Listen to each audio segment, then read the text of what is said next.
الحمد لله رب العالمين والعاقبة للمتقين والصلاة والسلام على أشرف الأنبياء والمرسلين وعلى آله الطيبين وأصحابه الطاهرين.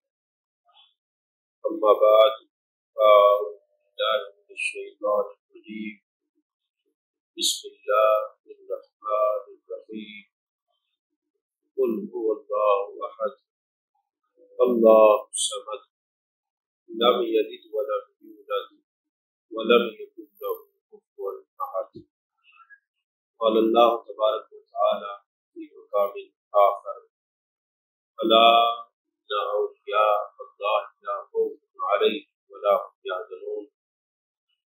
صدق الله العظيم وصدق رسوله الكريم الأمين. إن الله وملائكته يصلون على النبي يا أيها الذين آمنوا صلوا عليه وسلموا تسليما. اللهم صل على سيدنا ومولانا محمد وعلى آل سيدنا ومولانا محمد وبارك وسلم عليه.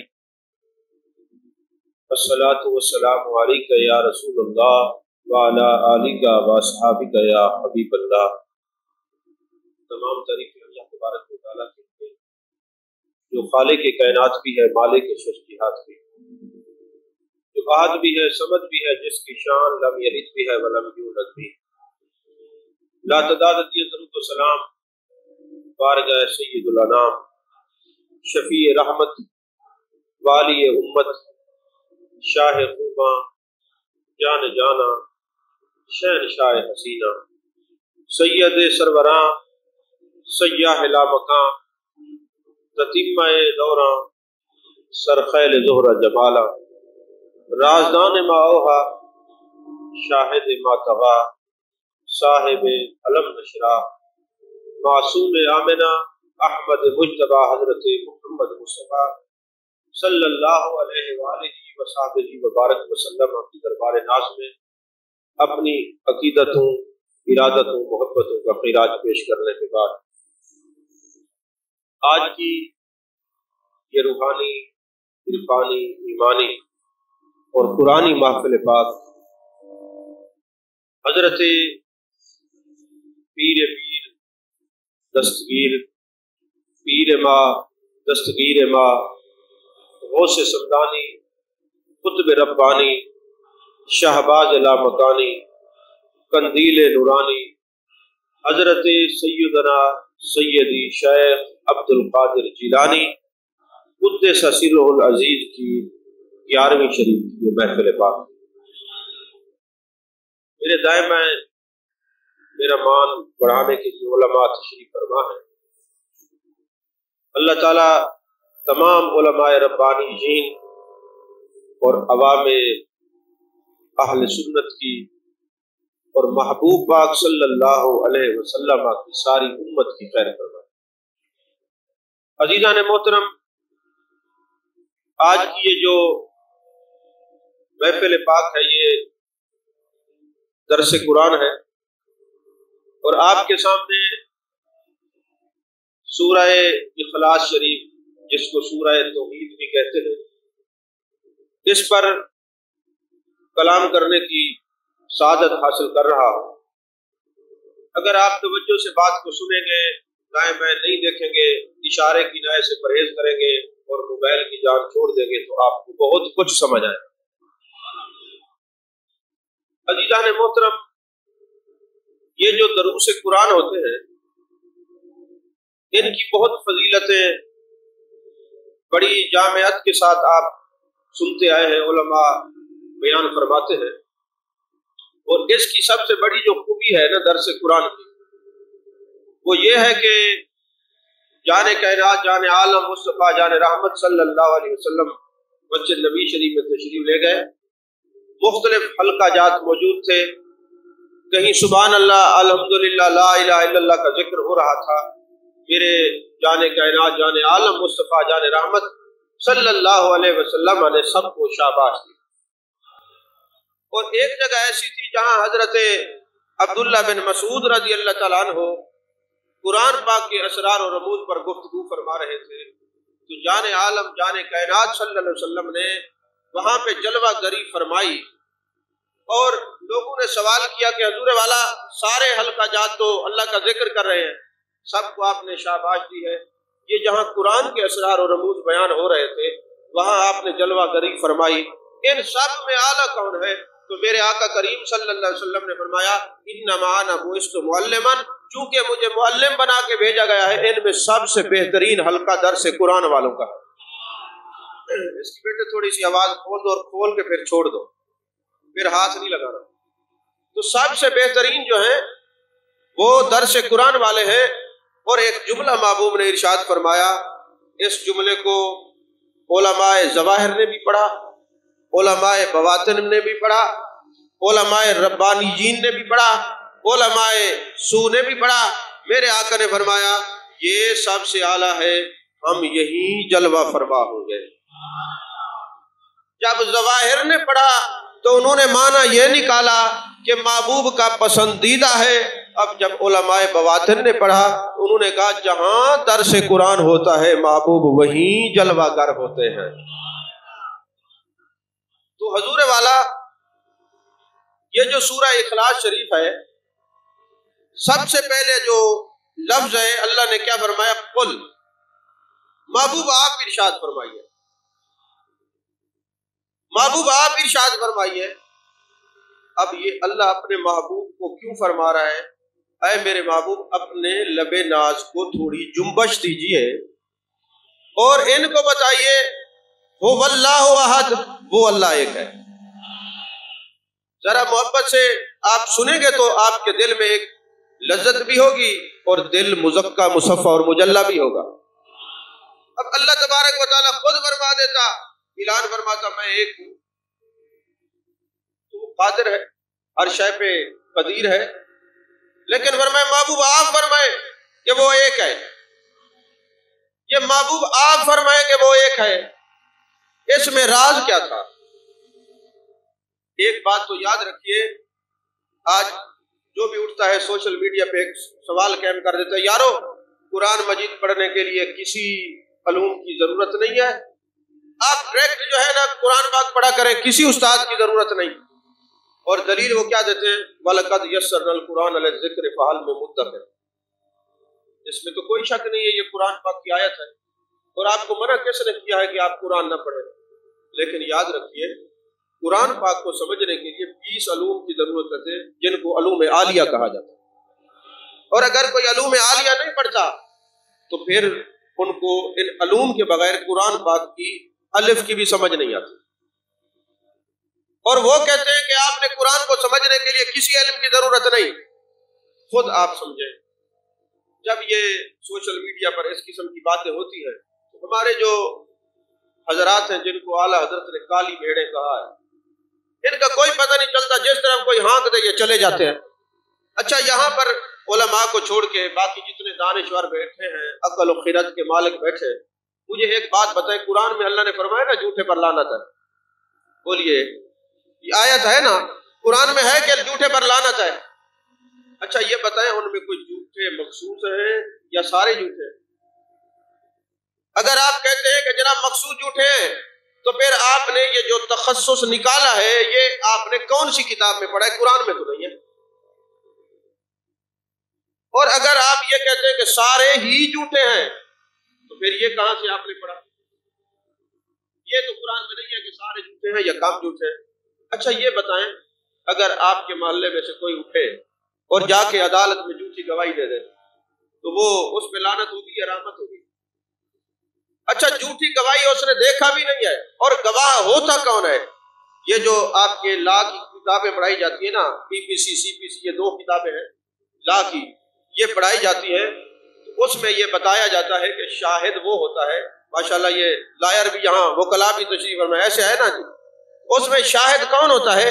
کہا جو گواہ ہوگا نا سب سے پہلے اس کی آنکھیں سلامت ہو، اور دوسرا یہ ہے کہ وہ موقع پر موجود ہو، اور تیسرا یہ ہے کہ جو واقعہ ہوا ہے اس کا علم ہو۔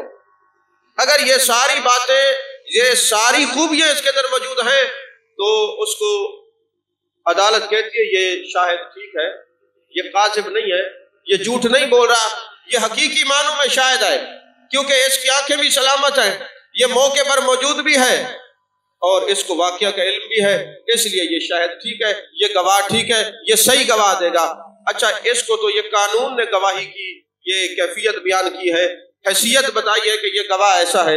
ایک گواہ وہ بھی ہے جس کو اللہ فرماتے یا ایھا النبی انا ارسلناک شاہدا، محبوب ہم نے آپ کو شاہد بنا کے بھیجا، گواہ بنا کے بھیجا، حاضر ناظر بنا کے بھیجا۔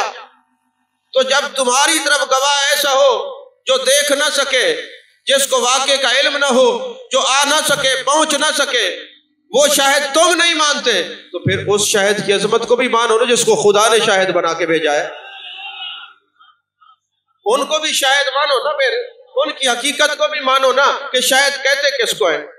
تو حضور والا اگر کوئی جھوٹی گواہی دے تو سچی بات ہے آپ اس کو فوراً فتویٰ دیتے ہیں، یار یہ بندہ میرے خلاف اٹھا اور جوڈیشری میں جا کے اس نے میرے خلاف گواہی دے دی، یہ تو جھوٹا ہے، یہ تو لانتی ہے، اور یہ ایسا ہے، وہ ایسا ہے۔ اب آپ سے کوئی پوچھے بھائی یہ بتائیں آپ اس کو کیوں ایسے برا بھلا کہہ رہے ہیں؟ جی یہ موقع میں موجود نہیں تھا، اس نے دیکھا کچھ نہیں ہے، پتہ ہے اس کو کسی بات کا نہیں ہے، یہ گواہی دے رہا ہے جھوٹا ہے، اس لیے یہ لانتی ہے۔ آپ کی عدالت میں جائے اور جا کے کوئی بغیر دیکھے گواہی دے دے، آپ کہتے ہیں یہ لانتی ہے، اور کوئی بندہ نماز پڑھے اور خدا کی عدالت میں جائے اور کہے اشہد ان لا الہ، دیکھا تو اس نے بھی نہیں ہے، پھر کیا حکم لگاؤ گے؟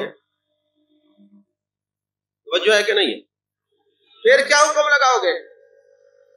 پھر اس سے پوچھئے کہ سوشل میڈیا کے المفتی من المفت والے سکالر، تو بتا اب تو کہتا ہے کوئی کتاب نہ پڑھ، صرف پڑھنے کی ضرورت نہیں، نحو پڑھنے کی ضرورت نہیں، منطق پڑھنے کی ضرورت نہیں، علم الکلام پڑھنے کی ضرورت نہیں، ملا جامی پڑھنے کی ضرورت نہیں، قطبی پڑھنے کی ضرورت نہیں، تفاسیر کے اصول جاننے کی ضرورت نہیں، ویسے قرآن پڑھ لو۔ اب بتا ہم نے تو اس کو دیکھا ہی نہیں ہے، ہم جو گواہی دے رہے ہمارے اوپر کیا حکم لاگو ہوگا؟ کوئی معاون و مددگار کتاب ہم تجھے پڑھنے نہیں دیں گے، 1 منٹ میں عقل ٹھکانے آ جائے گی، 1 منٹ میں سمجھ آ جائے گی۔ اب آپ مجھ سے یہ سوال کریں گے کہ حضور والا چلیں آپ نے ایک بات ہمیں بتا دی ہے، اب آپ ہی سمجھا دیں، کیونکہ ہم نے دیکھا تو نہیں ہے اس کو، اور کہتے ہیں ہم گواہی دیتے ہیں اللہ ایک ہے۔ توجہ ہے کہ نہیں ہے؟ ابھی میں کرامات سنا کے چلا جاؤں گا، عقیدہ نہیں بنتا کرامات سے، استقامت سے عقیدہ بنتا ہے۔ تو حضور والا بات یہ ہے کہ جب آپ یہ بات ذہن میں نشین آپ نے کر لی کہ ہم دیکھا ہم نے نہیں ہے، اور پھر ہم کہہ رہے ہیں اللہ ایک ہے، یاد رکھیے شہادت کی 2 قسمیں ہوتی ہیں، شہادت علی شہادت اور شہادت مال مشاہدہ۔ یعنی پھر مجھے دنیا کی مثال دینی پڑے گی بلا تمثیل، اپنے سرکار کی شان کو سمجھانے کے لیے چلو دنیا کے کسی علم کا سہارا لے لیتے ہیں کہ حضور والا ایک شہادت علی شہادت ہے، ایک شہادت مال مشاہدہ ہے۔ مثلاً کسی کو گولی لگ جائے، اللہ نہ کرے، ابھی سانسیں باقی ہے، پولیس اس سے پوچھتی ہے تجھے کس نے گولی ماری، وہ کہتے فلاں نے، FIR درج ہو جاتی ہے، یہ جی فائنل انویسٹیگیشن رپورٹ مکمل پذیر ہو گئی، کیونکہ اس بندے نے خود بتا دیا میں نے فلاں کو دیکھا اس نے گولی ماری ہے۔ اچھا بعض اوقات ایسے ہوتے گولی لگتی ہے، بندہ دنیا سے چلا جاتا ہے، مر جاتا ہے، پھر کہتے جو اب عینی شاہدین ہیں ان سے پوچھا جائے گا کون وہاں پہ آنکھیں سلامت رکھنے والا موجود تھا، کون وہاں واقعے پر موجود تھا، کس کو واقعہ کا علم تھا، ذرا اس کو بلائیے اور اس سے پوچھئے۔ اب یہ ایک شہادت علی شہادت ہے، اس کی گواہی پر FIR کاٹی جا رہی ہے، اور ایک یہ ہے کہ وہاں جو مشاہدین ہیں، مشاہدہ کرنے والے لوگ موجود ہیں، وہ بتا رہے ہیں۔ تو فرمایا محبوب لا الہ الا اللہ دعویٰ ہے اور دلیل ہم نے محمد رسول اللہ بنائی ہے، کیونکہ آدم علیہ السلام سے لے کر عیسیٰ علیہ السلام تک جبریل امی آ کے بتاتے تھے، اللہ کی بات جبریل امی آ کے کرتے تھے۔ لوگوں نے کہا درخت کو دیکھ کے، کسی نے پانی کو دیکھ کے، کسی نے لیل و نہار کی گردشوں کو دیکھ کے، کوئی پتوں کے آگے بیٹھ گیا، کوئی حسن پرست ہو گیا، کوئی سورج اور جناب والا چاند کو پوجنے لگ گیا، کسی کے بعد جبریل امی آیا، محبوب کسی نے مجھے دیکھا تو نہیں ہے۔ تو سبحان الذی اسری بعبدہ لیلا من المسجد الحرام الی المسجد الاقصی، محبوب آجا تو میرا زیارت کر، میرا دیدار کر، جا کے بتا رأیت ربی فی احسن صورہ، میں اپنے رب کو اس کی اصل شکل میں دیکھ کے آیا ہوں۔ جب تو مجھے دیکھ کے جائے گا اور ان کو بتائے گا قولوا واللہ احد وہ ایک ہے، جو ہے کہ نہیں ہے، اور ان کو بتائے گا وہ ایک ہے، اور جب وہ تیرے کہنے پر وہاں اشہد ان لا الہ الا اللہ میں گواہی دیں گے، یہ شہادت علی شہادت، شہادت علی المشاہدہ، تیرے لیے تو دونوں ہیں، تو نے مجھے دیکھا بھی ہے اور مانا بھی ہے۔ اب محبوب یہ تیرے کہنے پر، کیونکہ اوریجنل شاہد تو ہے، ہم نے تجھے شاہد بنا کے بھیجا ہے، اب تیرے کہنے پر یہ جب اشہد ان لا الہ کہیں گے جھوٹے نہیں ہوں گے، لعنت نہیں ان پر رحمت برسے گی، کیونکہ تو مجھے دیکھ کے جو گیا ہے۔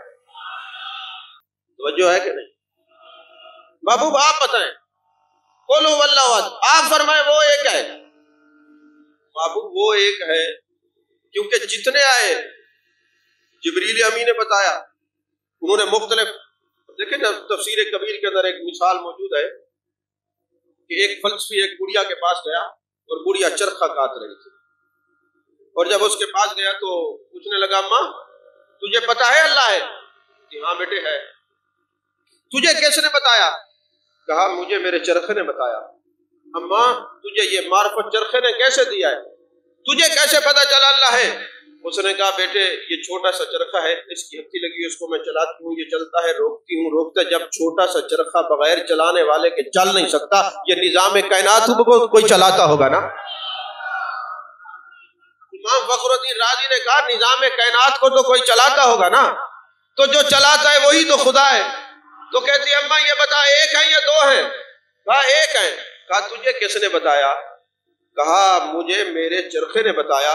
کہتے وہ کیسے؟ کہا میرے چرخے کی ہتھی لگی ہوئی ہے، میں ایک ہوں، جب چلاتی ہوں چلتا ہے، روکتی ہوں روکتا ہے، اور اگر دو ہوتے میں اس طرف سے کھینچتی وہ اس طرف سے کھینچتا، یہ ٹوٹ جاتا۔ جب ایک چرخہ دو کے چلانے سے کمزور پڑتا ہے یا ٹوٹ جاتا ہے یا مٹ جاتا ہے، تو میرے چرخے کو دو چلائیں تو یہ بچتا نہیں، تو پوری کائنات کو دو چلاتے تو کیسے بچتا؟ جو چلاتے وہ ایک ہی ہے، وہی تو خدا ہی ہے۔ تو کسی کو چرخے نے بتایا وہ ہے، کسی کو سورج کی روشنی نے بتایا وہ ہے، کسی نے کسی جگہ کو مانا، ہمیں تو اس نے بتایا جو کہتے ہیں میں دیکھ کے آیا ہوں، میں معراج کر کے آیا ہوں، میں سارے مشاہدات کر کے آیا ہوں۔ یہی وجہ ہے جب اقبال گیا نا یورپ تو انہوں نے پوچھا، کسی فلسفی نے سوال کیا اقبال خدا کے وجود کے بڑے دلائل ہیں، یہ بتا تیرے پاس کتنے دلائل ہیں؟ انہوں نے کہا دلائل بہت ہیں، لیکن علماء دیتے ہیں اقبال کے پاس تو ایک ہی دلیل ہے جن کو کافر بھی صادق اور امین کہتے ہیں، اس نبی نے بتایا خدا ہے، ہم نے مان لیا۔ توجہ ہے کہ نہیں ہے؟ فرمایا قل هو اللہ احد، محبوب ان سے فرما دیجئے وہ ایک ہے، احد ایک ہے۔ اچھا آپ کو کوئی کہے کہ جی توحید کے بارے میں آپ کو پتہ نہیں، ذرا جو توحید کا شور مچاتے ہیں ان سے پوچھئے تو صحیح کہ توحید کی کتنا اقسام ہوتی ہے،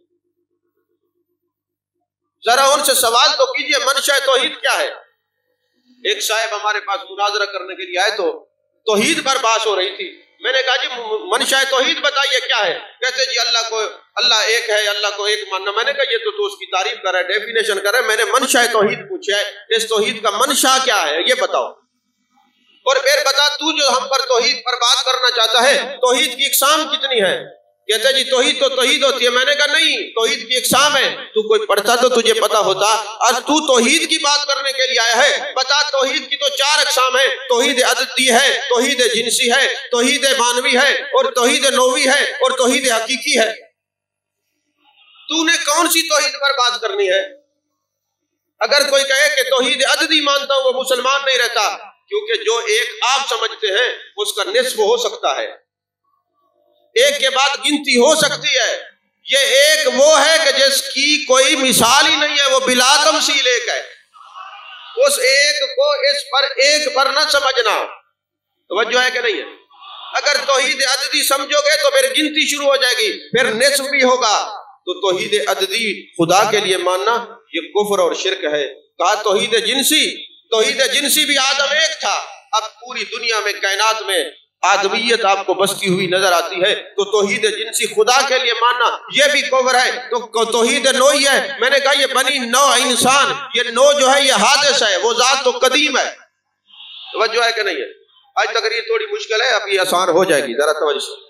یہ تو بنی نو، یہ نو جو ہے یہ حادث ہے، اللہ قدیم ہے. یہ جو اپنے رب کے لیے توحید نوعی مانتا ہے وہ بھی مسلمان نہیں رہتا. تو کہا پھر چوتھی توحید ہے وہ توحید حقیقی ہے، اور اللہ واحد حقیقی ہے. اور توحید حقیقی کی تعریف یہ ہے جو اپنے ایک ہونے میں کسی کا محتاج نہ ہو، وہ واحد حقیقی ہوتا ہے. یہ اللہ ہے، یہی ہے قل هو اللہ احد. جو ہے کہ نہیں ہے؟ تو کون سی توحید کی باتیں کرتے ہو تم؟ کبھی سنی علماء سے سنو کہ توحید کہتے کس کو ہیں. اس میں قصور ہمارے لوگوں کا بھی ہے کہ وہ توحید کے اوپر بات اس لیے نہیں کرتے.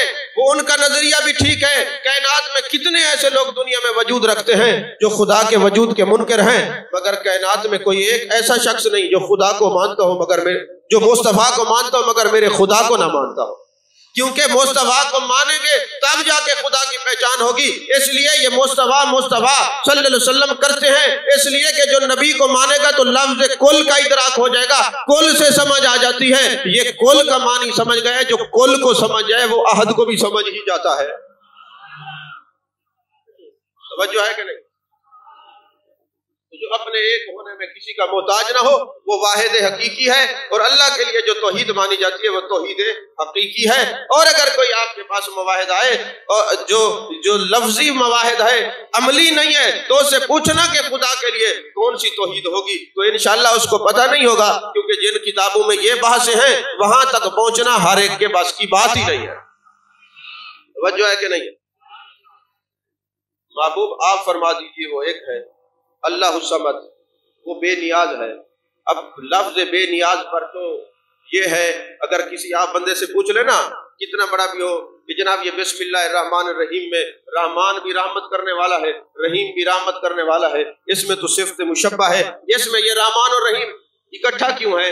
تو یہ سوشل میڈیا کا مفتی کہے گا مجھے تو نہیں پتا. تو تجھے جو پتا ہے وہ پتا کر. یہ اہل علم کا کام ہے، وہ بتاتے ہیں کہ رحمان اور رحیم ساتھ کیوں. توجہ ہے کہ نہیں؟ فرمایا اللہ الصمد میں بے نیاز ہوں، اور یہ بے نیاز بھی ہے، اور فرمایا اور کریم بھی ہے.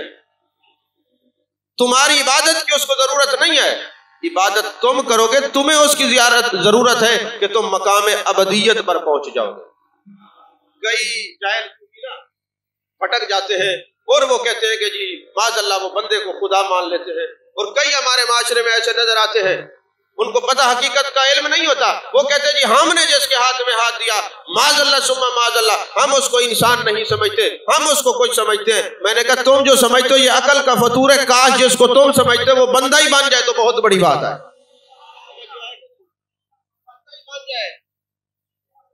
سمجھ نہیں آئی بات آپ کو؟ وہ بندہ ہی بن جائے بڑی بات ہے، تم تو اور بات کرتے ہو. فرمایا وہ اللہ بے نیاز ہے، لم یلد ولم یولد، وہ نہ کسی کا باپ ہے نہ کسی کا بیٹا ہے، نہ اس سے کوئی پیدا ہوا ہے نہ یہ کسی سے پیدا ہوا ہے.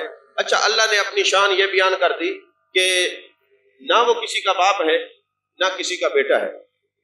لم یلد ولم یولد یہ وہی صیغہ ہے میلاد والا، وہی یہ مادہ ہے. توجہ ہے کہ نہیں؟ کہ اس کا میلاد نہیں ہوا، اس کا میلاد نہیں ہوا، یہ جناب والا کسی سے پیدا نہیں ہوا، یہ تو خالق کائنات ہے.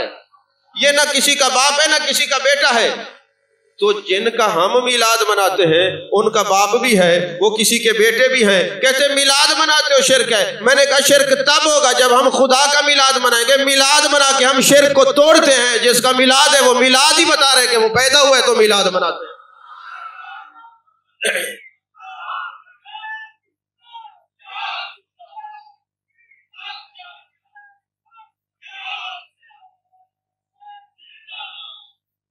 جو فرما رہے ہیں آپ حضرات کریں، یہ میلاد ہی تو منا کے ہم بتا رہے ہیں ہم تو شرک کو توڑنے والے ہیں، ہم تو شرک کو ختم کرنے والے ہیں. کیونکہ شرک تو تب ہوتا معاذ اللہ جب کوئی خدا کا میلاد مناتا. وہ تو لم یلد ولم یولد ہے جس کا میلاد منایا ہے. وہ تو پیدا بھی ہوا ہے اور ان کی پیدائش پہ کعبہ واجد میں آیا ہے، ان کی پیدائش پہ زمین آسمان والوں نے ایک دوسرے کو مبارکباد دی ہے۔ لہٰذا پتہ چلا جو نبی کے میلاد کا انکار کرتا ہے شرک وہ کرتا ہے، مواحد وہ ہے جو نبی کا میلاد منا کے بتاتا ہے، جس کا میلاد منا رہے وہ پیدا ہوئے۔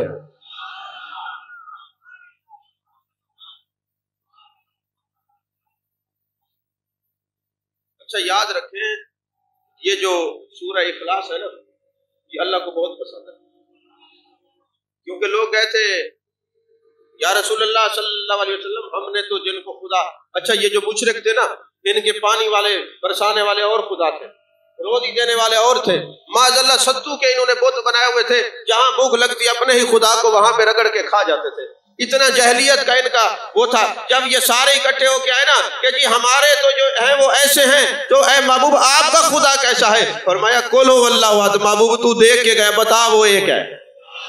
توجہ ہے کہ نہیں؟ ابھی میں ابن عربی کو کہوں تو پھر آپ جو بیٹھے وہ ایک بھی نہیں رہے گا، لہذا جو ظاہری تفاسیر ہے وہ میں کر رہا ہوں تاکہ آپ کو سمجھ میں آئے کہ وہ ایک ہے۔ توجہ ہے کہ نہیں؟ تو فرمایا بتائیے، آپ بتائیں کہ وہ ایک ہے، اور یہ کسی کو بت بنا لیتے، خدا بنا لیتے، مختلف جی فلاں کا ہے فلاں کا ہے فلاں کا، فرمایا وہ ہمارا ایک ہی ہے۔ تم زیادہ چکروں میں پڑتے ہو، اور کئی تو بیچارے تھے وہ پیتل کے بنا کے نا وہ اپنے کندھے پہ رکھتے اور وہ اٹھا کے جب تھکتے نا اس کو پھینکتے کہ اس نے ہماری کمر ہی توڑ دی۔ یہ مشرکین کا تو خدا ان کی کمر توڑتا ہے، اور ہمارا خدا وہ ہے جو ہماری کمر کو مضبوط کرتا ہے۔ توجہ ہے کہ نہیں؟ اور یہ اللہ کو اپنی شان اتنی پسند ہے، اتنی پسند ہے، فرمایا شان میری ہے، محبوب بیان آپ کریں۔ آپ پورے قرآن کا مطالعہ کریں نا، یہ صوفیانہ نکتہ ہے، یہ پورے قرآن کا مطالعہ کریں، اللہ اپنے محبوب کی شان بیان کر رہا ہے، محبوب اپنے رب کی شان بیان کر رہا ہے۔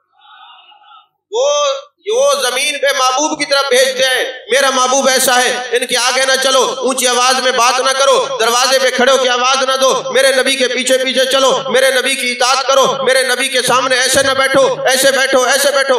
اللہ پروٹوکول مصطفیٰ بیان کرتا ہے، اور میرے مصطفیٰ خدا کا اکرام بیان فرماتے ہیں۔ پورا قرآن یہی ہے، پورا قرآن یہی ہے۔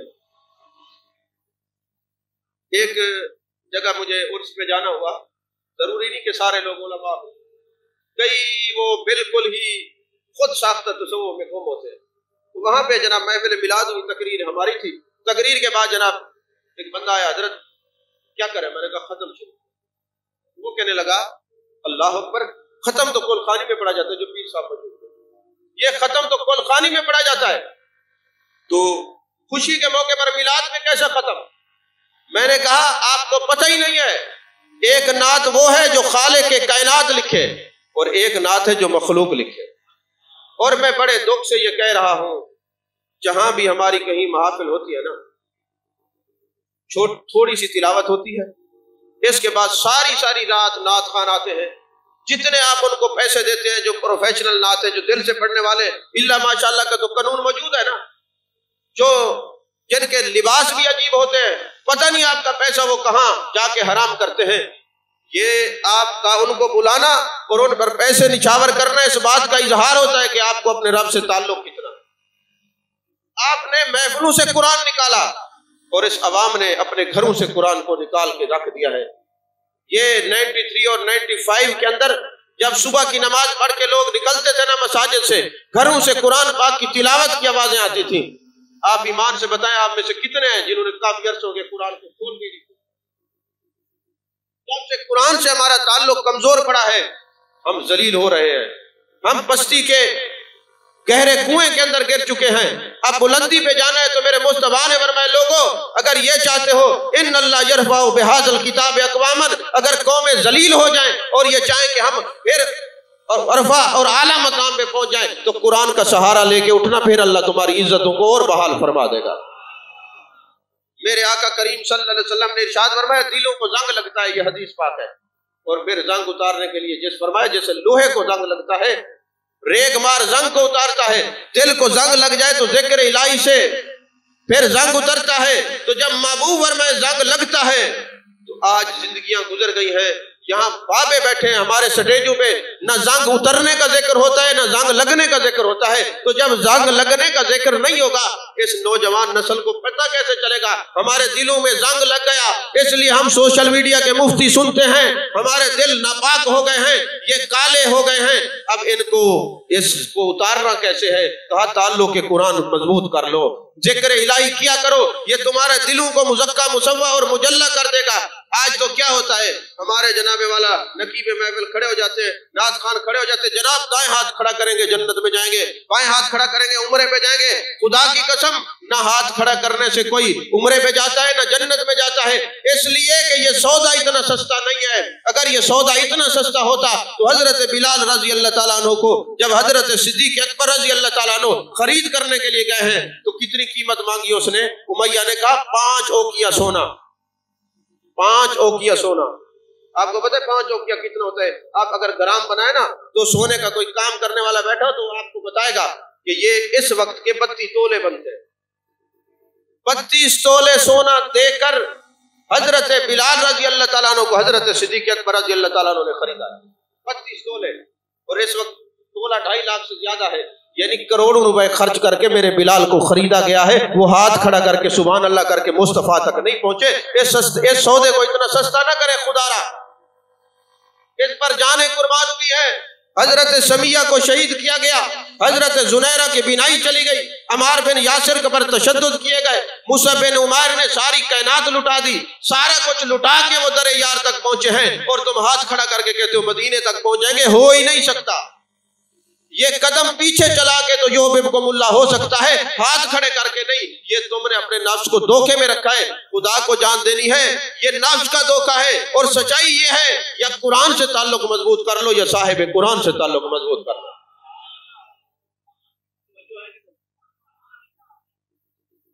عزیزان محترم،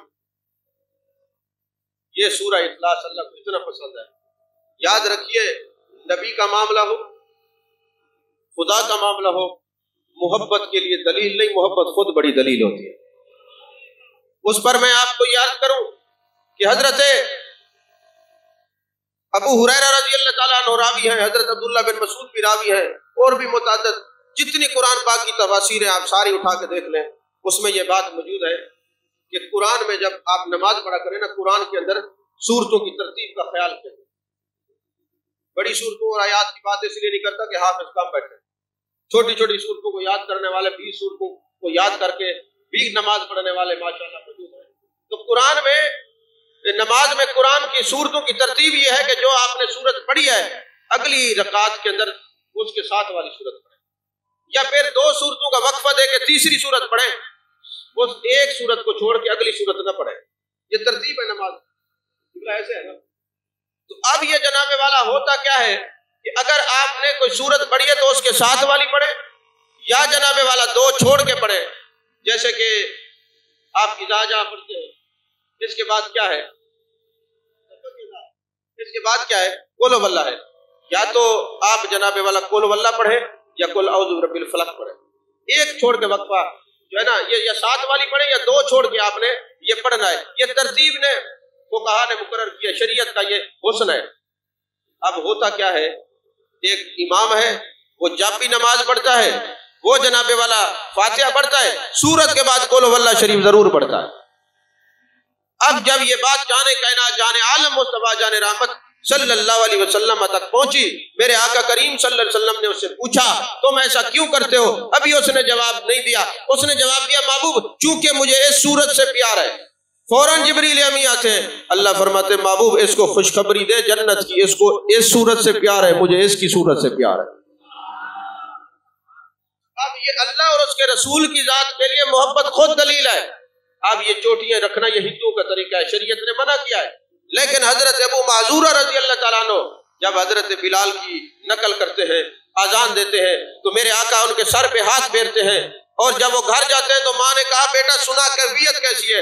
امی جان حضرت آقا کریم صلی اللہ علیہ وسلم نے میرے سر پہ ہاتھ پھیرا ہے، میرا دل مزکا مصوّع مجلہ ہو گیا، میرے دل میں صورت مصطفیٰ نظر آتی ہے، جس طرف دیکھتا ہوں جمال جہاں آرا نظر آتا ہے، جلوہ ودھا کا حسن نظر آتا ہے، کوئی اور نظر نہیں آتا. فرمایا بیٹے یہ تو ٹھیک ہے، چونکہ ید اللہ والے ہاتھ تیرے سر پہ لگے ہیں نا، جس طرف ہاتھ لگے ہیں ان کو کاٹنا نہیں۔ وہ بال اتنے لمبے ہو گئے کہ زمین تک جا پہنچے، جہاں بیٹھتے لوگ سنبھالتے۔ کسی نے کہا آپ ایسا کیوں کرتے ہیں؟ فرمایا یہ بال نہیں، یہ تو میرے مصطفیٰ کریم نے ہاتھ لگائے، یہ تو متبرک اور زیارت کرنے والی شے ہے۔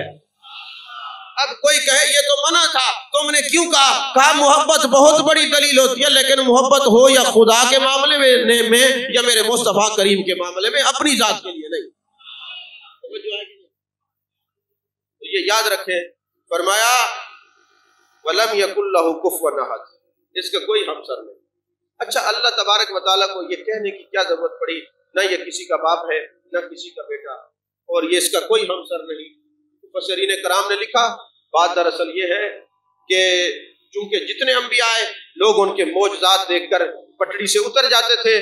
کوئی کہتا معاذ اللہ یہ خدا ہے، کوئی کہتا یہ خدا کا بیٹا، جیسے عیسائیوں کا عقیدہ ہے۔ تو فرمایا محبوب آپ ان کو بتا دیں، نہ وہ کسی کا باپ ہے نہ بیٹا، کیونکہ پہلی امتیں ذلیل ہوتی رہیں، وہ غلط اور گندے عقائد رکھتی رہیں۔ ایک لوگوں کے سامنے ایک شمع تھی کہ جانے کائنات آئیں گے، یہ شرک سے لوگوں کو پاک کریں گے، بیت اللہ کو پاک کریں گے، دلوں کو پاک کریں گے۔ تو محبوب اب آپ آ گئے ہیں، آپ تو وہ ہیں جہاں سے چلتے ہیں، آنکھ کے اشارے سے سورج بھی چلنے لگ جاتا ہے، ہاتھ کے اشارے سے چاند کے بھی دو ٹکڑے ہو جاتے ہیں، آپ جہاں ہاتھ رکھیں تو پانی سے انگلیاں نکلنی شروع ہو جاتے ہیں۔ محبوب اگر آپ کی امت میں کوئی گمراہ ہو گیا تو پھر کیسے ہوگا؟ ان کو بتا دیں لم یلد ولم یولد، نہ وہ کسی کا باپ ہے نہ کسی کا بیٹا ہے، اس کا کوئی ہمسر نہیں۔ اور یاد رکھیں یہ درس قرآن بھی ہر ایک کا نصیب ہے۔ یہ علماء تشریف فرمائے، حدیث پاک ہے، میرے آقا کریم صلی اللہ علیہ وسلم حضرت میمونہ رضی اللہ تعالیٰ عنہ کے گھر تشریف فرمائے، اور حضرت میمونہ رضی اللہ تعالیٰ عنہ کی جو ہمشیرہ حضرت ام فضل جو حضرت عباس کی گھر والی، یہ سگی بہن ہے۔ تو حضرت عبداللہ بن عباس رضی اللہ تعالیٰ عنہما نے ایک دن اپنی خالہ کو اور مومنین کی ماں کو عرض کیا، حضور والا اما جان، ایک دن رات میں آپ کے گھر قیام کرنا چاہتا ہوں، محبوب پاک صلی اللہ علیہ وسلم کے معاملات اور معمولات دیکھنا چاہتا ہوں۔ انہوں نے اجازت دے دی۔ جب اجازت مل گئی، رات کو میرے آقا اٹھے، آپ نے وضو کروایا، اس کے بعد آپ نے نماز پڑھنا شروع کی۔ حضرت عبداللہ بن عباس پیچھے کھڑے ہو گئے، میرے آقا نے ان کو آگے کیا، پھر پیچھے ہو گئے، پھر آگے کیا، پھر پیچھے ہو گئے، پھر آگے کیا۔ محبوب مسئلہ سمجھانا چاہتے تھے کہ بندے دو ہوں تو نماز کیسے پڑھنی ہے، توجہ ہے کہ نہیں؟ اور جب آپ نے سلام پھیرا تو پوچھا، اے عبداللہ بن عباس، ہم تمہیں اپنے برابر کھڑا کرتے ہیں، پیچھے کیوں ہوتے ہو؟ انہوں نے جواب دیا، کسی مائی کے لال میں جرت ہے آپ کے برابر کھڑا ہو؟ توجہ ہے کہ نہیں؟ یہ ادب دیکھ کر جانے کائنات، جانے عالم مصطفیٰ، جانے رحمت صلی اللہ علیہ وسلم نے دعا کی، اے اللہ عبداللہ بن عباس کو میری دین کی فقاہت عطا کر، ان کو بہت بڑا فقیہ بنا۔ اور انہوں نے سب سے پہلی جو تفسیر لکھی ہے وہ تفسیر ابن عباس ہے۔ اب محبوب نے دعا دی، مفسر بھی وہی ہوتا ہے، فقیہ بھی وہی ہوتا ہے جو ادب مصطفیٰ کرے اور ادب کی برکت سے مصطفیٰ دعا عطا کرے۔ ایسے مفسر کی تفسیر بھی پڑھا کرو، ایسے فقیہ کی فقہ کا علم بھی پڑھا کرو۔ تو جس پیر کے ذکر کے لیے ہم آئے ہیں وہ پیر ماں، دستگیر ماں، غوث سمدانی، قطب ربانی، شہباز لا مکانی۔ آپ نے نہیں سنا کہ وہ 40 سال عشاء کے وضو سے صبح کی نماز پڑھتی تھے؟ قادریوں تم نے کبھی ایک دن بھی پڑھی ہے؟ توجہ ہے کہ نہیں؟ تو وہ تو ساری رات قرآن مجید کی تلاوت کیا کرتے تھے، صحن حرم میں کھڑے ہو کے ایک رات میں ایک قرآن ختم کرتے تھے۔ قادریوں تم کرتے ہو؟ اس کا مطلب یہ ہے کہ آپ نے 11ویں شریف پہ کی کھیر پہ ہی گزارا کرنا ہے۔ تو کھیر پہ گزارا کرنے والے، کھانے پینے والے ہم نے سنا تھا وہ اور ہوتے ہیں، محبت والے تو پیچھے چلنے والے ہوتے ہیں۔ اگر صرف کھیر کھانے سے گزارا ہوتا تو کبھی قرآن میں یہ نہ ہوتا، قل ان کنتم تحبون اللہ فاتبعونی یحببکم اللہ۔ فرمایا جو پیچھے پیچھے چلے گا اللہ اس کو محبوب بنائے گا۔ تو کہا یہ میرا محبوب ہے جو محبوب کے پیچھے چلے۔ اب محبوب جو ہیں، حقیقی محبوب تو میرے مصطفیٰ کریم ہے، تحبونی لحب اللہ وانا حبیب اللہ، تو جو ان کے پیچھے چلے تو پھر محبوب جو ہیں ان کے پیچھے چلنے سے اللہ اپنا محبوب بنا لیتا ہے۔ اور جن کے پاس آئے ہیں، جن کا ذکر کرنے کے لیے، ان کو محبوب سبحانی کہا جاتا ہے۔ ان کے پیچھے چلو گے تو پھر اس کے یار بنو گے نا۔ دعوے تو بڑے ہیں۔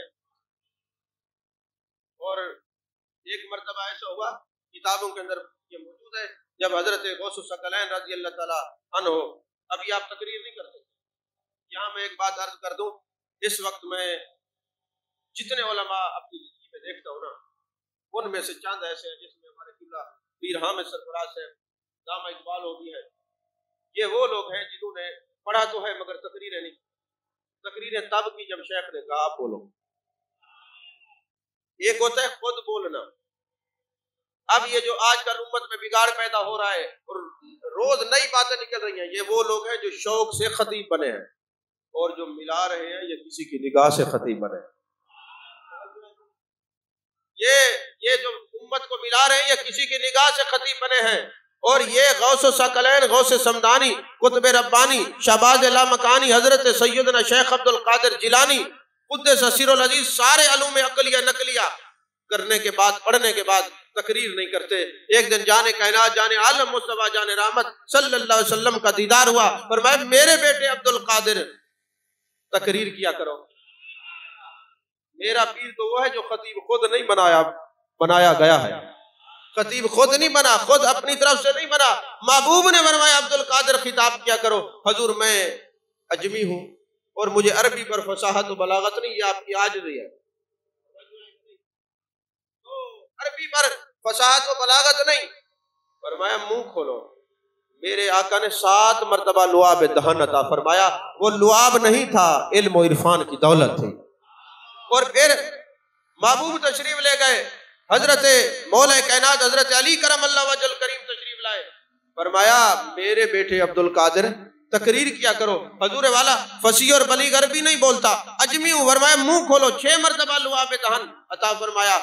تو آپ نے عرض کی جب محبوب تشریف لائے ہیں تو 7 مرتبہ، آپ 6 مرتبہ. فرمایا نبی کی برابری نہ ہو جائے، اس برابری سے بچنے کے لیے تمہیں 6 مرتبہ لعاب دہن عطا فرمایا. صحابہ کا تو معمول یہ ہے، خواب میں برابری نہیں کرتے تو جاگتے ہوئے کیسے برابری کر سکتے ہیں؟ یہ مثلی آج پیدا ہوئے جو مثلیت کا دعویٰ کرتے ہیں. نبی کے صحابہ تو خواب میں بھی ادب مصطفیٰ کا خیال فرماتے ہیں. ایک جگہ میری تقریر تھی تو ایک صاحب تشریف فرماتے ہیں، اپنے مسلک کے عالم ہیں. تو جب میں نے یہ بات کی تو انہوں نے نا ایک پرچی لے کے مجھے سامنے کی. کہنے لگے حضرت ایک بات سمجھ میں نہیں آتی، جب محبوب پاک صلی اللہ علیہ وسلم نے لعاب دہن عطا فرمایا اس میں حکمت کیا ہے کہ مولا علی نے کیوں پھر لعاب دہن عطا فرمایا ہے؟ توجہ ہے کہ نہیں ہے؟ جب اس نے یہ بات کی میں نے کہا قرآن تو کلام الہی ہے، اس کے ہوتے ہوئے تفسیر کیوں پڑھتے ہو؟ کہا اس لیے تاکہ قرآن کی فصاحت و بلاغت سمجھ میں آ جائے. تو حضرت میرے آقا نے لعاب دہن عطا فرمایا کہ قرآن کے علوم و عرفان عطا ہو گئے ہیں. تو مولا علی نے لعاب دہن عطا فرمایا. جس طرح کلام الہی میں تفسیر کی ضرورت ہوتی ہے تو آپ کا لعاب دہن اس لیے عطا ہوا ہے تاکہ آپ مزید فصیح اور بلیغ ہو جائیں. تو یہ حضرت غوث ثقلین حضرت سیدنا شیخ عبد القادر جیلانی رضی اللہ تعالیٰ عنہ. ابن جوزی بہت بڑا محدث ابن جوزی ہے، بڑے انہوں نے کتابیں لکھی ہیں، بڑی ان کو فصاحت اور بلاغت تھی. لیکن ابن جوزی بنا ہی تب ہے جب نگاہ غوث پڑی ہے. تو ابن جوزی کہتے ہیں مجھے کسی نے بتایا وقت کے غوث آئے ہوئے ہیں اور میں وہاں پہ تشریف لے گیا، حاضری دی. جب میں وہاں پہ پہنچا تو میں نے دیکھا کہ ہم سامنے جا کے بیٹھ گئے. حضرت غوث ثقلین، غوث سمدانی، قطب ربانی، شہباز لامکانی، قندیل نورانی، حضرت سیدنا شیخ عبد القادر جیلانی رضی اللہ تعالیٰ عنہ قرآن پاک کی تفسیر بیان فرما رہے ہیں. اب یہ علماء کی یہ شان ہوتی ہے، یہ تو ہمارے درویش ہے. ویسے عموماً ہم جاتے ہیں نا مدارس کے اندر طلباء کے سامنے تقریر کرنا بڑا مشکل ہے. طالب علم داد نہیں دیتے کسی کو، وہ سمجھتے ہیں ہم حرف کل ہیں، ہم حرف آخر ہیں. یہ ان کی یہ حرف کل نہیں، یہ ان کی بول ہے. کیونکہ حضرت امام جلال الدین سیوطی نے لکھا اور اسی طرح حافظ جمال پاک نے لکھا، علم تب ہوتا ہے جیسے عالم کی عمر بڑھتی جاتی ہے وہ مائل تصوف ہوتا جاتا ہے. جب وہ ابھی نیا پڑھتا ہے وہ کہتے ہیں میں حرف کل ہوں، حرف آخر ہوں. یہ تو میں نے بڑی باتیں سنی ہوئی ہیں، ایسا نہیں ہوتا. کوئی حرف کل نہیں ہوتا. اگر حرف کل ہے تو ذرا مقطعات کا معنی بتائے کیا ہے؟ توجہ ہے کہ نہیں ہے؟ تو میں نے کہا یہ مقطعات کا معنی جو اللہ اور اس کے رسول جانے، یہ بھی احسان ہے، ورنہ ہر مولوی کہتا میں نے قرآن سیکھ لیا ہے. جو کہ مجھے سارا آتا ہے، کہو اس کا معنی کیا ہے بتا دو. توجہ ہے کہ نہیں؟ حرف کل کوئی نہیں ہو سکتا. تو اب یہ جو ہاں مدارس میں جاتے ہیں نا، تقریر ہو رہی ہوتی ہے، خصوصاً جو مدرسین ہوتے ہیں وہ بیٹھے ہوتے ہیں، جب کوئی بات ہوتی ہے وہ کون ہی مارتے ہیں. یہ سنا ہے، یہ سانو پتہ ہے. پہلے ابن جوزی بھی جن کے ساتھ گیا تھا ان کے بھی یہی عالم تھا. ایک تفسیر بیان کی، دوسری تفسیر بیان کی، تیسری تفسیر بیان کی، چوتھی کی. ایسے کون ہی مارتے ہو؟ کہتے ہیں ہاں میں نے پتا ہے. اسی طرح 11 تفاسیر آپ نے بیان کی. وہ کہتے ہیں مجھے پتا ہے. اس کے بعد جب آپ شروع ہوئے آپ نے 40 تفاسیر بیان کی. تو انہوں نے کہا مجھے پتا بھی نہیں ہے اور میں نے سنی بھی نہیں ہے یہ تفاسیر. اب 40 وہ 11 یہ 51 تفاسیر میرے پیر نے منبر پر بیان کی. قادریو تمہارا پیر تو وہ ہے جب بولے قرآن کی 51 تفاسیر بیان کرے. تم کون سے پیر کو مانتے جس کو ایک تفسیر بھی نہیں آتی کہ رحمان اور رحیم کا معنی کیا ہے؟ جو ہے کہ نہیں ہے. تو حضور والا جب آپ نے یہ 51 تفاسیر قرآن پاک کی بیان کی آپ نے فرمایا سنگیو پہلے کال کی بات تھی، آؤ ذرا حال کی طرف چلتے ہیں. پھر آپ نے جب نگاہ ڈالی نا تو ابن جوزی کھڑا ہو گیا اور اس پر کیفیت طاری ہوئی. وہ آج کا کوئی کسی سلسلے کا پیر نہیں تھا کہ مرید کے دل کے اوپر انگلی مارتا تو اس کو کیفیت طاری ہوتی. میرا پیر وہ ہے کہ جب وہ اپنے مریدوں کے دل پر نگاہ ڈالتا ہے تو دنیا کائنات بدل کے رکھ دیتا ہے.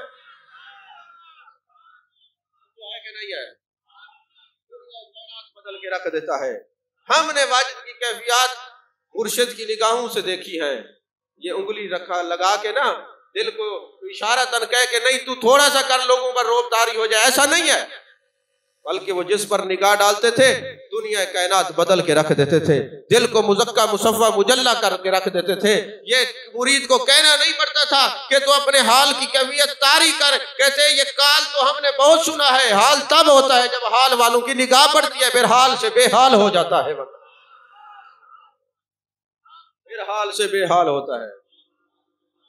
جو ہے کہ نہیں ہے. حضرت کاکیس بہت بڑے بزرگ ہیں، حضرت غوث پاک کے غلام ہے. وہ فرماتے ہیں جس کو کاف سے قاف تک کا علم نہ ہو وہ لوگوں کو بیعت نہ کیا کرے. حضور والا کاف سے قاف تک کیا کہا؟ ایک ہوتی ہے کاف کتاب والی، ایک ہوتی ہے کاف قلم والی. کہا بیعت اس کے ہونا چاہیے جو ہے نا کتاب سے لکھنے سے لے کر قبر تک سارے علوم کو جانتا ہو، اور لفظ کن سے لے کر قبر کی کاف تک سارے علوم و عرفان اس کے سامنے ہوں. جو حال بھی جانتا ہو وہ قال بھی جانتا ہو، اس کو شیخ عبد القادر جیلانی کہا جاتا ہے. توجہ ہے کہ نہیں ہے؟ عزیزان محترم، حضرت غوث الثقلین غوث سمدانی قطب ربانی حضرت سیدنا شیخ عبد القادر جیلانی رضی اللہ تعالیٰ عنہ کے بارے میں کمرے میں قبلہ مفتی صاحب سے یہ عرض کر رہا تھا. اکثر لوگوں کو اس بات کا علم نہیں ہے. فتاوی رضویہ شریف کی 28ویں جلد کے اندر صفحہ تو بتا دیں اس کے اندر یہ بات موجود ہے. اعلیٰ حضرت نے یہ بات لکھی ہے کہ جو حضرت امام حسن مجتبیٰ نے جناب معاویہ رضی اللہ تعالیٰ عنہ سے صلح کی تھی، اس کی وجہ سے اللہ نے وقت کی قطبیت اور غوثیت اولاد امام حسن مجتبیٰ میں رکھ دی. حضرت ملا علی قاری رحمۃ اللہ علیہ نے لکھا، حضرت امیر معاویہ سے بغض رکھنے والوں تم کیا جانو کہ صاحب یہ مصطفیٰ کی عزت کیا ہوتی ہے، عظمت کیا ہوتی ہے. خدا کی قسم اللہ کا شکر ہے ہم مسلمان ہیں، اور اللہ کا شکر ہے ہم سنی ہیں، اور اللہ کا شکر ہے ہم پر کسی کی نگاہ ہے، ہم سب کو نگاہ محبت سے دیکھتے ہیں اور ادب سے دیکھتے ہیں. تو جناب والا پہلے جو قطب اکبر ہے وہ حضرت امام حسن ہے، اور قطب الاقطاب غوث الاغیاث حضرت غوث الثقلین حضرت سیدنا شیخ عبد القادر جیلانی ہے، اور تیسرے اور آخری حضرت امام مہدی ہے. کیونکہ جب تک امام مہدی تشریف نہیں لاتے یہ قطب الاقطاب اور غوث الاغیاث کا درجہ حضرت غوث الثقلین کے پاس رہے گا. اب بھی وہی غوث الثقلین. آپ کو پتا ہے کہ اعلیٰ حضرت ایسی بات نہیں لکھتے، کمزوری والی بات نہیں. اور ہم تو رضوی بھی ہیں اور ہم فخر سے کہتے ہیں بریلوی بھی ہیں، کیونکہ سب لوگ بھلے ہیں پیار کی باتیں کرتے ہیں، سب اپنے اپنے رنگ میں سرکار کی باتیں کرتے ہیں. ہم کوئی منافق تھوڑی ہیں کہ جب بیمار ہو جائیں تو جناب دل کی تکلیف ہو جائے کارڈیالوجسٹ کے پاس جانا ہے، آنکھ کا پرابلم ہو جائے آئی اسپیشلسٹ کے پاس جانا ہے، کوئی دماغ خراب ہو جائے تو نیرو فزیشین یا سرجن کے پاس جانا ہے، جسم کو بیماری آ جائے تو ڈاکٹر کے پاس چلے جائیں ایمان ہے، اور روح کے اندر بیماری آ جائے، حسد آ جائے، بغض آ جائے، چغلی آ جائے، پھر ولی کے پاس جائیں تو یہ شرک ہے. اچھا مجھے ایک بات بتائیں، کیا جسم روح کے بغیر ہے؟ اگر جسم سے روح نکل جائے تو کسی کے پاس جانے کی ضرورت پڑتی ہے؟ تو جب جسم بیمار ہو جائے تو ڈاکٹر کے پاس جانا کچھ نہیں بنتا، تو پھر اگر روح بیمار ہو جائے تو ولی کے پاس جانا کون سا شرک ہو گیا؟ توجہ ہے کہ نہیں ہے؟ ارے تم قادری کیوں ہو، تم چشتی کیوں ہو، تم سہروردی کیوں ہو؟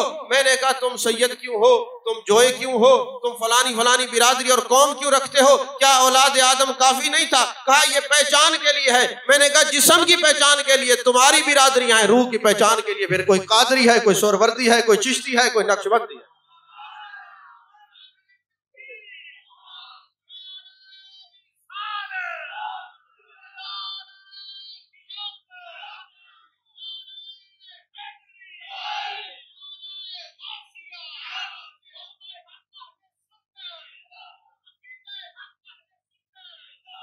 تم اپنے خاندانی جو کاسٹ ہے اس کو لکھنا چھوڑ دو، ہم قادری لکھنا چھوڑ دو، ہم چشتی لکھنا چھوڑ دیں گے، ہم محمدی ہو جائیں گے۔ محمدی تو ہیں الحمدللہ، محمدی لکھیں گے، محمدی ہیں، اور پھر ہم لکھیں گے کہ ہم آدمی ہیں۔ اب آدمی کچھ اور ہماری نظر میں ہے، جب سے سنا ہے یار لباس بشر میں ہے، تم لباس بشر میں دیکھ کے بشریت کے اوپر اپنے قانون لاگو کر دو، ہم تو اعتراض نہیں کرتے، ہم تو اس کو بھی ٹھیک مانتے ہیں، اس کو بھی ٹھیک مانتے ہیں، اعتراض تو تم کرتے ہو۔ توجہ ہے کہ نہیں ہے؟ پھر حضرت غوث الثقلین کی تعلیمات میں سے 2 باتیں عرض کر کے گفتگو ختم کر رہا ہوں، گھنٹے سے زیادہ ہو گیا ہے، علماء جو ہے وہ سامنے جو بیٹھے وہ تھکے بیٹھے۔ تو حضرت غوث الثقلین غوث سمدانی قطب ربانی شہباز لامکانی حضرت سیدنا شیخ عبد القادر جیلانی رضی اللہ تعالیٰ عنہ کے پاس مقتدر باللہ آتے وقت خلیفہ کہنے کا حضرت سیب کھانے کے لیے بڑا دل کر رہا ہے۔ آپ نے سیب منگائے، ایک اپنے ہاتھ میں رکھا، ایک اس کو دیا۔ جب اس نے کاٹا تو اس کے اندر کیڑے اور بدبو تھی، جو آپ نے کاٹا تھا وہ خوشبودار تھا۔ اس نے ایک سوال کیا کہ حضور والا یہ کیسے ہوا ہے؟ تو آپ نے خوبصورت جواب دیا، رزق جب ظالم کے ہاتھ میں آتا ہے تو یوں ہی کیڑے پڑ جاتے ہیں۔ اب یہ تعلیم قادریہ میں یہ بات بھی ہے، غوث الثقلین کے ماننے والوں، انہوں نے یہ بتایا ظالم نہ بننا ورنہ رزق میں برکت اٹھ جائے گی، کیڑے پڑ جائیں، بلکہ اللہ اور اس کے رسول کو ماننے والا بنا، اللہ اور اس کے رسول صلی اللہ علیہ وسلم سے محبت کرنے والا بننا، پھر تم دیکھنا کہ تمہاری رزق میں کتنی برکت ہوتی ہے، تمہارے رزق میں کتنا حسن اور نکھار پیدا ہوتا ہے، اس رزق کے اندر کتنا معطر اور منور اور روشن تمہیں خوشبو محسوس ہوگی، اس لیے کہ تم ظالم نہیں ہو۔ ظالم کے ہاتھ میں جو چیز لگے وہ کچھ نہیں بچتا، چاہے وہ رزق ہو یا کچھ بھی ہو، تو لہٰذا جو قادری ہوگا وہ ظالم نہیں ہوگا۔ آپ سبحان اللہ نہیں کہیں گے کیونکہ آپ تو عادت بن گئی ہے کہ کھڑا ہاتھ کریں گے دایا تو جنت میں جائیں گے، آپ اس پہ راضی ہوتے ہیں نا، جو سچی بات کرے گا وہاں تو پرابلم ہوگی آپ کو۔ توجہ ہے کہ نہیں؟ جو غوث اعظم سے نسبت رکھیں گے وہ کسی کا حق نہیں کھائیں گے، وہ ظالم نہیں ہوں گے، وہ فاسق نہیں ہوں گے، وہ فاجر نہیں ہوں گے۔ جو انہوں نے کہا ہے کہ جو میرا ہوگا وہ جنت میں لے کے جائے گا، تو وہاں پہ جہاں سفارش وہ کریں گے وہاں ضرور ان کو شرمندہ کرنا، یہی انسان بن جاؤ تاکہ ادھر بھی وہ خوش ہوں گے اور ادھر بھی وہ خوش ہو جائے، یہ میرے ماننے والا۔ توجہ ہے کہ نہیں؟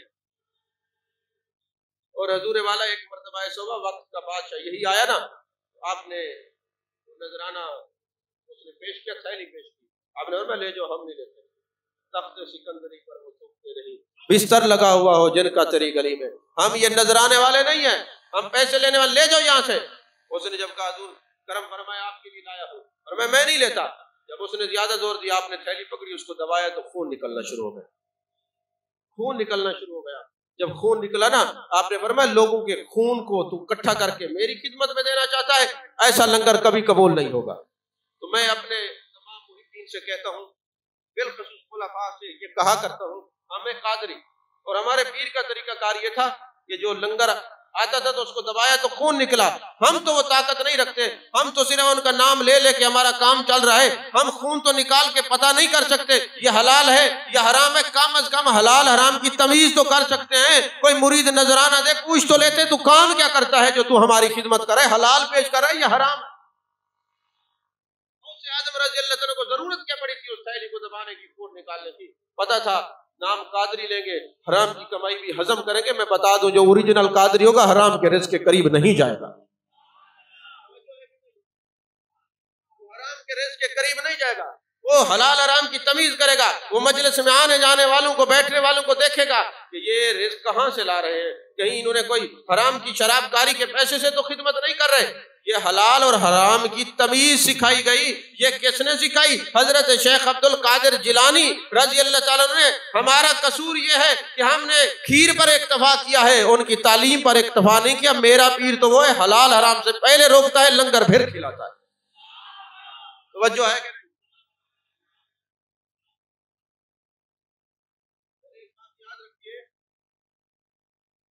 یہاں پر کتنے لوگ بیٹھے ہوئے ہیں بڑے دانشور اور دنیا داروں کے جان سے، لیکن عالم یہ ہے خون کے رشتوں سے قطع تھا. بھائی کو نہیں ملنا، رشتہ داری کے مسئلے میں برادری سے منقطع. ایسا ہوتا ہے کہ نہیں؟ جانے کائنات، جانے عالم مصطفیٰ، جانے رحمت صلی اللہ علیہ وسلم کی محفل سجی ہوئی. میرے آقا نے دعا کے لیے ہاتھ اٹھائے. جبریل امین آ کے عرض کرتے یا رسول اللہ صلی اللہ علیہ وسلم، اس مجلس میں ایک ایسا بندہ بیٹھا ہے، ایک بخاری شریف کے اندر یہ ہے کہ یہ خالہ سے اس نے بغیر وجہ سے تعلق توڑا ہے، اور ایک حدیث ہے پھوپھی سے بغیر وجہ سے تعلق توڑا. یہ دونوں میں ملا کے عرض کر رہا ہوں. میرے آقا کریم صلی اللہ علیہ وسلم کی خدمت میں جبریل امین نے عرض کی، اللہ فرماتا ہے جس مجلس کے اندر خونی رشتوں سے بغیر کسی شرعی عذر کے قطع تعلقی کرنے والا بیٹھا ہوگا، وہاں مانگی ہوئی دعا عرش معلی تک نہیں جائے گی. آپ میرے آقا کریم ہیں، آپ نے فرمایا پردہ رکھا، فرمایا جاؤ اگر کسی سے کوئی ناراض ہے تو جاؤ معافی مانگو. شرعی عذر کا میں نے جو بولا ہے تو اس میں بہت کچھ ہے. تو جناب والا جاؤ ان سے معافی مانگو. گئے، واپس آئے تو بندہ کہنے لگا حضور میری خالہ اس سے ناراض تھی، میں اس کو منا کے آیا، میں نے قطع تعلق اختیار کی ہوئی تھی. میرے آقا نے دعا کے لیے ہاتھ اٹھائے. جبریل امین آتے یا رسول اللہ آپ کی دعا سیدھی عرش معلی پر گئی ہے. یہ قطع تعلقی والے نہیں ہیں، یہ تو تعلق جوڑنے والے بیٹھے ہوئے ہیں، اقربا پروری والے بیٹھے ہوئے ہیں. یہی غوث پاک نے فرمایا کہ جو میرا مرید ہوگا وہ کسی سے قطع تعلقی کرنے والا نہیں ہوگا، کیونکہ لا يدخل الجنہ قاطع، جو قطع تعلقی کرتے ہیں وہ جنت میں نہیں جاتا، اور میں نے مریدوں کو جنت میں لے کے جانا ہے. اس لیے سن لو، میرا مرید خون کے رشتوں سے کبھی قطع تعلقی نہ کرے، جنت میں میرے ساتھ جو جانا ہے. توجہ ہے کہ نہیں ہے؟ ابن جوزی نے ایک بات لکھی، ابھی میرے ذہن میں، اگر آپ تھک نہ گئے تو عرض کر دوں. ابن جوزی نے ایک بات لکھی ہے، دو دوست تھے اور انہوں نے یہ بحر الطموح کے اندر، عربی کے اندر یہ کتاب ہے. دو دوست تھے، ایک دوست نے، کیونکہ اس وقت بینک تو ہوتے نہیں تھے، یہ 5ویں ہجری کی بات کر رہا ہوں، اور دوست دوستوں کو امیر بناتے، جیسے کفار محبوب علیہ السلام کے پاس امان سے رکھتے تھے، مسلمان بھی رکھتے تھے، اپنے برائے صادق اور امین کہتے تھے. اس وقت جو سب سے بڑا بینک ہوتا تھا وہ اس علاقے کا امین شخص ہوا. تو ایک دوست نے اپنی زندگی کی جمع پونجی دوست کے پاس رکھی اور کہا میں کہیں تجارت کے لیے جا رہا ہوں، جب واپس آؤں گا تو تجھ سے لے لوں گا. وہ رکھ کے چلا گیا. کافی مدت کے بعد جب واپس آیا اس کو پتہ چلا جو امین ہے وہ فوت ہو گیا ہے. اس کی جمع پونجی زندگی کی یہی تھی. بڑا پریشان ہوا، میں کہاں جاؤں؟ انہوں نے کہا، کسی نے بتایا قرآن میں فَاسْأَلُوا أَهْلَ الذِّكْرِ إِن كُنتُمْ لَا تَعْلَمُونَ، اگر کوئی بات سمجھ نہ آئے تو اہل ذکر سے پوچھو. کہا ذاکرین میں سے کوئی اعلیٰ ذکر والا بیٹھے، کہاں؟ حسن بصری کعبے میں بیٹھے، جاؤ ان کی خدمت میں جاؤ. تو حضرت خواجہ حسن بصری رحمۃ اللہ علیہ کے پاس وہ بندہ گیا. آپ نے بات کو سنا اور سننے کے بعد کندھے پہ ہاتھ رکھا، روحانیت کو مضبوط کیا، فرمایا جاؤ، اللہ کا قانون یہ ہے جتنے نیک لوگ دنیا سے جاتے ہیں ہر پیر کو پچھلی رات ان کو طواف حرم کی اجازت ہوتی ہے. شب برات والی رات طواف حرم کے ساتھ ساتھ محبوب کے روضہ پاک کی زیارت کی اجازت ہوتی ہے. جاؤ وہاں پہ اور جا کے کعبہ شریف کے اندر نا جا کے اپنے دوست کو آواز دو، تیرا دوست تیری آواز میں لبیک کہے گا. تو جب وہ یہ پہنچے وہاں پہ جمعرات کو پچھلی رات 3 بار آواز دی، کوئی جواب نہ آیا. یہ واپس آتے ہیں، حضرت خواجہ حسن بصری فرماتے ہیں انا للہ و انا الیہ راجعون. وہ جنت میں نہیں ہے، وہ جہنم میں ہے. اب تم مصر میں جاؤ، وہاں برہوت نامی کنواں ہے جو سجین کے اعلیٰ درجے کا ہے، وہاں جا کر آواز دو. اس نے کہا میرا جو دوست تھا نمازی تھا، حاجی تھا، پرہیزگار تھا، اس کے اندر عیب نہیں تھے، اچھائیاں ہی اچھائیاں تھیں. فرمایا یہ میں نہیں جانتا، اس کنویں پہ جا کے آواز دو. جب یہ دوست پہنچا اس برہوت نامی کنویں پہ مصر کے اندر آواز دی. اس نے کنویں سے جواب دیا، کہا میرے دوست یہ بتا تو یہاں کیسے پہنچا؟ اس نے کہا بات یہ ہے میری ایک بہن تھی، اس کو غریب سمجھ کے میں قطع تعلقی کرتا تھا، قطع نظری کرتا تھا. میرے پاس لوگ لنگر کھاتے تھے، سارا دن مہمان ہوتے، میں مہمان نواز تھا، لیکن اپنی بہن کو غربت کی وجہ سے قطع تعلقی اور قطع نظری کرتا تھا. اس وجہ سے اللہ نے میرے اعمال میرے منہ پہ مار دیے اور سجین کے اس کنویں کے اندر مجھے قید کر دیا. اب تو میری اس بہن کے پاس جا، میرے اوپر احسان کر، اس بہن کے پاس جا اور اس کو کہے مجھے معاف کر۔ اور ایک اور تصوف کی کتاب میں نے یہ واقعہ پڑھا، اس نے حاشیہ لگایا کہ ہر ایک کے ساتھ تو نہیں ہوتا کہ وہ بہن کے پاس بخشش کرائے، اس کے ساتھ کیا تھا، اس نے کہا حسن بصری کا وہ مرید تھا، نسبت اس کو کام آئی ہے، تمہیں میں نسبت کام آئی ہے، کہا جا اس کو بہن کو معافی، اس نے کہا میرا مال کدھر ہے، کہا جو میرے گھر کی چوکٹ ہے نا اس کے اندر میں نے گڑا کھود کے تیرا مال دفنا ہے، جا میرے ورثاء کو کہہ تجھے نکال۔ جب وہاں پہ پہنچے تو جناب والا اس کی بہن کو ساری بات سنائی، اس نے کہا کوئی بات نہیں، میرا بھائی تھا، غربت کی وجہ سے مجھ سے قطع تعلقی اور قطع نظری کرتا تھا، میں اس کو معاف کرتی ہوں۔ اور ان کے ورثاء کے پاس گیا، اس نے کہا اپنا مال نکال سکتے ہو، مال بھی آ گیا اور سامان اس کو مل گیا اور ایمان کی دولت اس کو واپس چلی گئی، کیونکہ والعاقبۃ للمتقین، عاقبت متقین کے ہاتھ میں ہے، یہ تو جہاں چاہیں یہ عاقبت بھی درست کر دیتے ہیں اور عاقبت خراب بھی کر دیتے ہیں، اگر کوئی سمجھے تو جو ہے کہ نہیں ہے۔ پھر حضرت خواجہ حسن بصری نے فرمایا دوبارہ جاؤ صحن حرم میں اس کو آواز دو۔ جب وہ وہاں پہ پہنچا اس نے آواز دی، اس نے فوراً لبیک کہا، اس نے کہا یہ تو نے مجھ پر احسان کیا ہے، ادھر سے میری بہن نے مجھے اللہ کی رضا کے لیے معاف کیا ہے، ادھر سے مجھے سجین سے مقام علیین کے اعلیٰ مقام پر اللہ نے فیض فرما دیا، جو ہے کہ نہیں۔